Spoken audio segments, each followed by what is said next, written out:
তাই? ওকে, আমি তো বা কারোর কাউকে এখন পর্যন্ত ব্লু দেই নাই। হ্যাঁ, এইমাত্রই তো এই যে আ আমাদের পরিবারের ২ জন শামীম এসকে ভাই আর অভিজিৎ ভাই। এই ২ জনকেই আমি ব্লু দিলাম। তাও তাদের কাছ থেকে শিখলাম যে কিভাবে ব্লু দিতে হয় অভিজিৎ ভাই বলল। তো ওকে ঠিক আছে। আ আজকে লাইভে এসে কিভাবে ব্লু দিতে হয় তা অভিজিৎ ভাইয়ের কাছ থেকে আমি শিখলাম।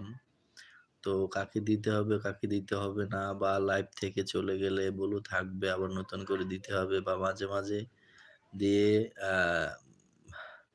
মানে মাঝে, মাঝে তুলতে হবে। হ্যাঁ, সেটাও শামীম উসকি ভাই বলল। ব্লু তুলতে হবে। যাওয়ার সময় ব্লুটা তুলে নিও। আবার যখন আসবে তখন ব্লু দিয়ে দেবে। ওকে, থ্যাংক ইউ।